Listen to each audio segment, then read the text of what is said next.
We're back with Miles and Claire. Let me just share this reporting in the New York Times this week. ICE recruitment ad posted to pages for White House and DHS on Instagram, Facebook, and X reads, quote, "We'll have our home again. Join ice.gov." Times reports this.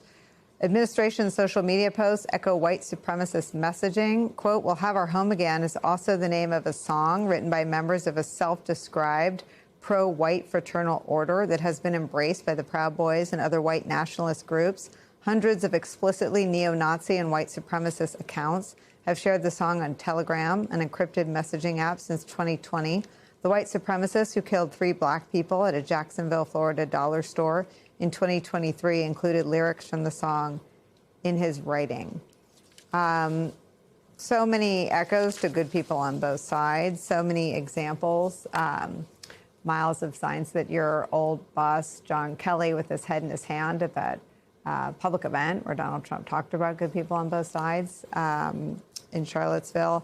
And here we are covering something happening today, right now, in 2026, the integration of white supremacist messaging in the official taxpayer-funded government accounts for the White House and DHS. Yeah, I've got to say, Nicole, I mean, I'm sitting here kind of on the edge of my seat because just hearing you go through that really pisses me off, because there's a lot of good people that work in that department and want to do the right thing. And they have been hijacked by these people who sound a lot more like wannabe school shooters than they do public servants. And I don't say that lightly. But you look at the rhetoric out of people who Donald Trump has appointed in his second term, you see folks who've offered praise for Adolf Hitler. You've seen folks who've said they're a little bit of a Nazi and who've been kept inside this administration, who've been kept in jobs carrying out the work of the American people. I don't think as taxpayers we want to fund wannabe Nazis to run these agencies. And you are seeing that filter out. But you're right, Nicole, in saying that this comes from the top. This isn't some coincidence. You cannot possibly be a Republican and say, this is just a couple of bad apples. This is a whole rotten tree. The whole tree is rotten from the core all the way out to every single one of those branches. And that tone is being set by the top. It started with Donald Trump saying Somalis were garbage in December and then sending 3,000 troops into that state. Claire, I just want to inject a little bit of the public's reaction to all of this. In total, what the public has taken in has led to a 36% approval rating for ICE. 63% of Americans, based on the New York Times Siena polling, disapprove. 70% of independent voters disapprove of ICE.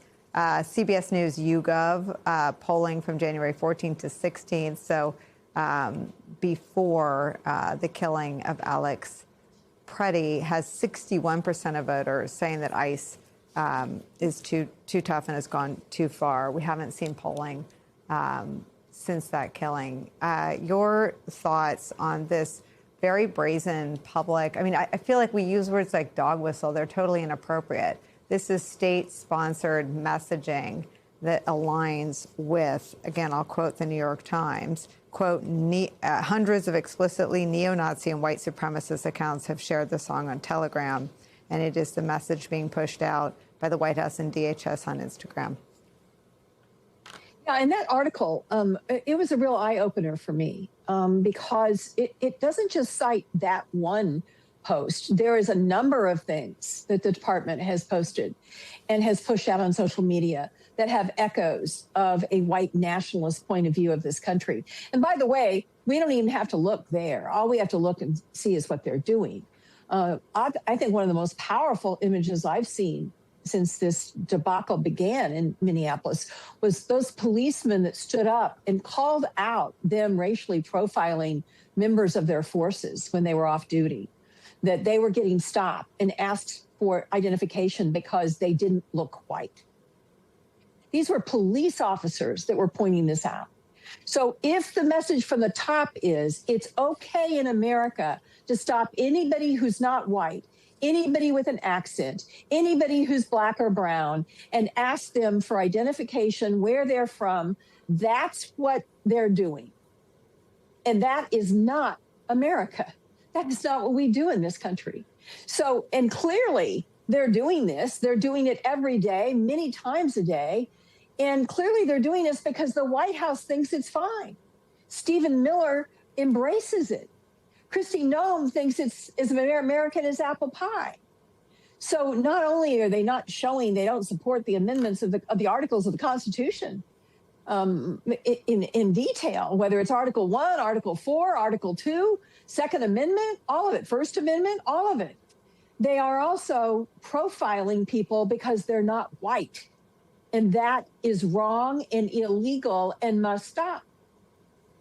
Yeah, I mean, and it's the two sides of that coin, right, Miles? They are profiling people who are not white, including members of law enforcement. There's also a sadistic indifference to a physical assault, an act of political violence against Congresswoman Ilhan Omar last night, where Donald Trump essentially says, I didn't see that. I don't care about that.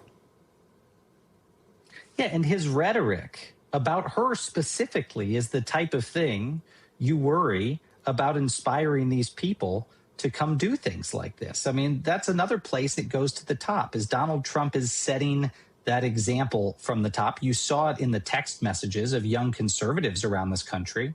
I mean, you remember, Nicole, in the first Bush administration, when we'd go to things like CPAC, the Conservative Political Action Conference, people were not necessarily nearly as extreme as the folks you're seeing go to CPAC now. You see Nick Fuentes followers that spew the language of Nazism and white supremacy that are now taking over the young conservative movement. And that's because the folks at the top are giving them the permission to do it.